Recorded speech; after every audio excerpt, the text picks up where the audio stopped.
Hello, it's Jim O'Rear. Thanks for joining me for another video. Now, a few years ago, I came out with a book in the stores called Hollywood Paranormal Films, Fact and Fiction. And I wrote this book basically to explore true paranormal cases, haunting cases, exorcisms, things like that, that Hollywood had made movies out of, and show you basically what really happened in those true cases compared to what Hollywood wants you to believe happened. And I decided, what the heck, let's take a few chapters out of that book and just make some little individual videos out of those chapters and focus on some of those films and the true cases.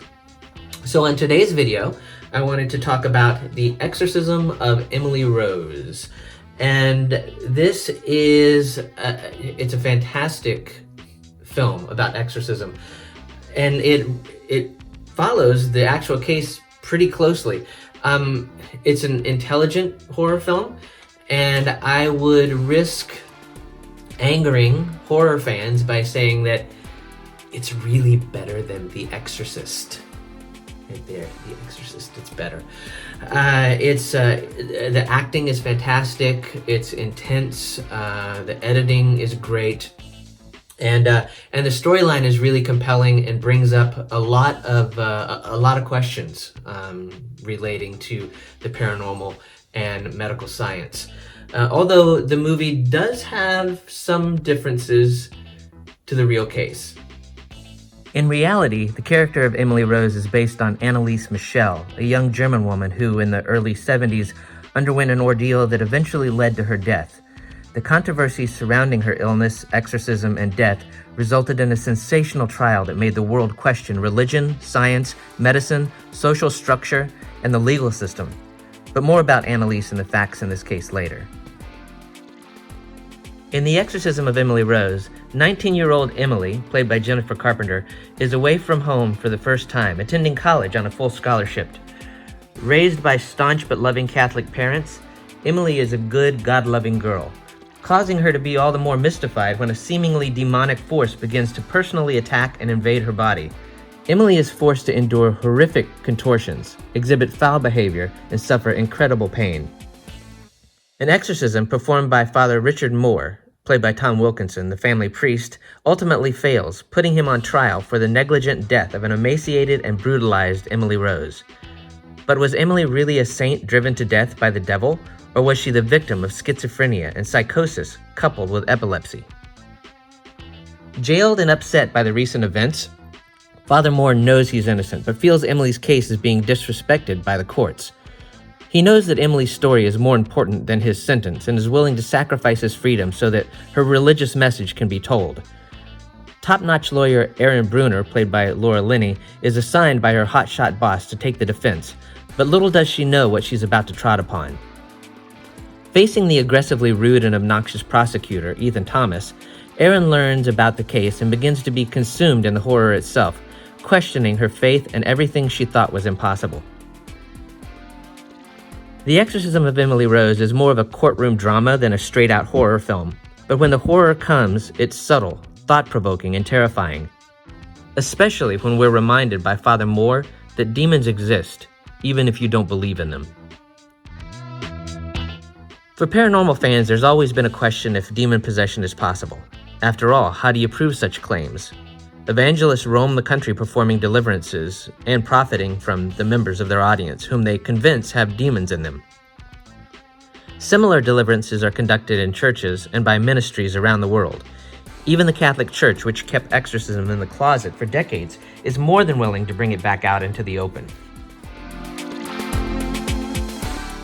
In early 2005, about 100 Catholic priests signed up for a Vatican-sanctioned course on exorcism, and today, the Church's ranks of official exorcists has grown to more than 400.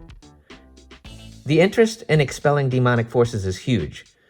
But does this make it real, or does it only help promote a social hysteria, fueling those weaker-minded individuals to believe that paranormal forces control their bodies? The 1976 real-life case of Anneliese Michel provides a benchmark in the history of the Catholic religion. It marks the last time the Catholic Church recognized a case of demonic possession and sanctioned the exorcism rite. This hasn't, however, stopped the church from actively training new exorcists. Let's take a look at the real Emily Rose. From her birth on the 21st of September 1952 in Bavaria, Germany, Anneliese Michel enjoyed the life of a normal, religiously nurtured young girl. Her father operated a sawmill, and her parents were devout Catholics. Without warning, her life changed in 1968 when she began shaking and was unable to control her body. The attacks became of such severity that she could not even call out for help to her parents or 3 sisters. Anneliese was seen by a neurologist at the psychiatric clinic Wurzburg, who diagnosed her with grand mal epilepsy. A stay at an unnamed psychiatric hospital did not improve Michel's health. Moreover, she began to suffer from depression and devilish hallucinations. Having centered her life around devout Catholic faith, Michel began to attribute her condition to demonic possession. It was the fall of 1970. While the young people of the world were enjoying the liberal freedoms of the time, Anneliese was battling her devilish visions with prayers. Soon she began hearing voices saying she was damned and would stew in hell. Anneliese continued to have seizures and was prescribed her first anticonvulsant. It did not provide immediate alleviation of Michel's symptoms, and she continued to talk of what she called devil faces. Anneliese and her parents grew increasingly frustrated with medical intervention, and it did not improve her condition. Long-term medical treatment proved unsuccessful with her condition, including her depression worsening with time. In the movie The Exorcism of Emily Rose, the pastor performing the rite of exorcism is named Father Richard Moore. In reality, Moore's character was actually a combination of 2 real-life people, Father Rentz and Pastor Alt. In 1974, after supervising Anneliese for some time, Pastor Alt requested a permit to perform an exorcism from the Bishop of Wurzburg. His request was rejected. Soon after, Michel's behavior became more erratic. Michel became intolerant of sacred places and objects, such as the crucifix, and grew increasingly adamant that her illness was of a spiritual kind, all the while taking powerful psychotropic drugs prescribed by her doctors. At her parents' house, she insulted, beat, and began biting other members of her family. She refused to eat because the demons would not allow it. Anneliese slept on the stone floor, ate spiders, flies, and coal, and even began drinking her own urine. She could be heard screaming throughout the house for hours while breaking crucifixes, destroying paintings of Jesus, and pulling apart rosaries. Anneliese began committing acts of self-mutilation, and the act of tearing off her clothes and urinating on the floor became commonplace. In 1975, convinced that Anneliese was possessed, her parents gave up on the doctors from the psychiatric clinic and chose to rely solely on exorcisms for healing. An exorcist from a nearby town examined Michel and concluded that she was demonically possessed. Another exorcism was requested by Pastor Alt, and after making an exact verification of the possession in September 1975, the bishop assigned Father Renz and Pastor Ernst Alt with the order to perform the Great Exorcism on Anneliese Michel. The basis for this ritual was, at the time, a valid canon law from the 17th century. Father Renz had been a former missionary in China, and Pastor Alt was a pastor in a nearby community. Together, they carried out 67 rites of exorcism over a period of 10 months, with 1 or 2 exorcism sessions held each week. The last day of the exorcism rite was on June 30th, 1976. Anneliese was suffering from pneumonia. She was totally emaciated, and she was running a high fever. Exhausted and unable to physically perform the genuflections herself, her parents stood in and helped carry her through the motions. On July 1st, 1976, Anneliese Michel died in her sleep. The autopsy report stated that her death was caused by the malnutrition and dehydration that resulted from almost a year of semi-starvation during the rites of exorcism. After an investigation, the state prosecutor maintained that Michel's death could have been prevented even 1 week before she died if force feeding had been administered. He charged all 4 defendants, Pastor Alt, Father Rentz, and Michel's parents, for negligent homicide for failing to call a medical doctor. Only a short time before these final events unfolded, William Friedkin's The Exorcist came to cinemas in Germany, bringing with it a wave of paranormal hysteria that flooded the nation. Psychiatrists all over Europe reported an increase of obsessive ideas among their patients. Prosecutors took more than 2 years to take Anneliese's case to court, using that time to sort through all the bizarre facts. what became known as the Klingenberg case would be decided upon two questions. What caused the death of Anneliese Michel, and who was responsible? Before the trial, the parents asked the authorities for permission to exhume the remains of their daughter. They did so as a result from a message received from a nun. The nun had told the parents that a vision had revealed to her that their daughter's body was still intact, and that this authenticated the supernatural character of the case.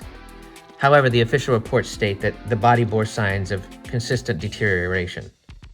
The trial started on March 30th, 1978 in the district court and drew intense interest.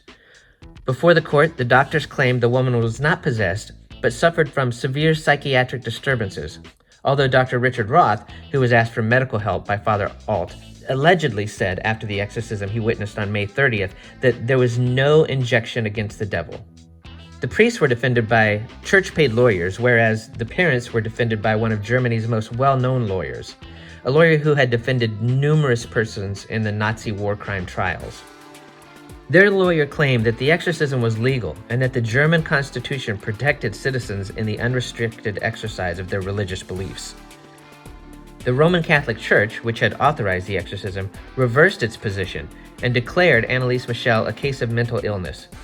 Bishop Stangl, who originally approved the exorcism, was investigated by state authorities, but it was decided not to indict him or summon him to appear at the trial due to his age and poor health. The exorcist tried to prove the presence of the demons, playing taped recordings of strange dialogues like that of two demons arguing about which one of them would have to leave Michel's body first. One of the demons called himself Hitler. Not one of those present during the exorcisms had any kind of doubt about the authenticity of the presence of these demons. However, doctors not present at the actual exorcisms had a very different belief. The psychiatrists whom had been ordered to testify by the court spoke about the doctrine induction. They said that the priests had provided Anneliese with the contents of her psychotic behavior. Consequently, they claimed she later accepted her behavior as a form of demonic possession. They also offered that Anneliese's unsettled sexual development, along with her diagnosed temporal lobe epilepsy, had influenced her psychosis. During the trial, the major lingering issues were related to the church itself. A not guilty verdict could be seen as opening the gate for more exorcism attempts and possibly more unfortunate outcomes. But for the most part, experienced observers believed the effect would be the opposite, that merely bringing charges of negligent homicide against priests and parents would provoke changes and more caution. Anneliese's parents, as well as the exorcist, were found guilty of manslaughter and sentenced to 6 months in jail and 3 years probation, creating even more controversy. A commission of the German Bishop Conference declared that Michel was not possessed. However, this declaration did not keep believers from supporting her struggles. Michel's grave has become a place of pilgrimage for many Catholics who believe she atoned for wayward priests and sinful youth. She is now honored as an unofficial saint. Doctors have suggested that Anneliese had a multiple personality disorder, her symptom consistent with mental disorders observed in many patients, such as the bizarre rigid body postures, the use of the first-person plural pronoun we to describe oneself, the dilated pupils not explained by any external stimuli, full or partial amnesia, and the emergence of distinct personalities among the demons. The Exorcism of Emily Rose is a piece of horror that asks a lot of questions concerning religion, the paranormal, the legal system, and current medical practices. To paranormal fans, some questions still remain. Is there really such a thing as demonic possession? Has there been an increase in demonic activity and possession of humans? Are we perhaps becoming increasingly superstitious, blaming extraordinary psychiatric and physical ailments on Satan? In all my years of investigating the paranormal and actual cases of hauntings and things like that, I can't say that I have ever come across any hard evidence of any type of true demonic possession. Of course, it's very hard to prove. And it's not to say that I don't believe in it or it couldn't happen, but it does raise a question. You know, could these exorcisms and possessions and things like that, could it all be centered around some type of mental illness? or split personalities or physical ailments or something like that, which is really what this case questions. Do demons exist, or is it something mental? I don't know. It's something I want to understand. I remember one time I went to a pastor, and I asked him, some very hard questions about exorcisms and demonic possessions, and what type of proof and how we could find out more. And basically his answer was, there are some things in this world that we are just not meant to understand, and those things will be revealed to us when we find our place in heaven. So score one, Team Religion, for a good sort of walk around that answer as to if it's real and how we can prove it. Regardless though, the Exorcism of Emily Rose is awesome. It does follow the case pretty closely, although it does have some differences and resettings and stuff like that. So I highly recommend this. It's super intelligent. It really makes you think about paranormal cases and physical elements and what could or could not possibly happen. So thanks for watching the video. I hope you enjoyed it. If you did, just click the little like button and click subscribe to join my channel, and join me here for more fun videos in the future. Thanks for watching.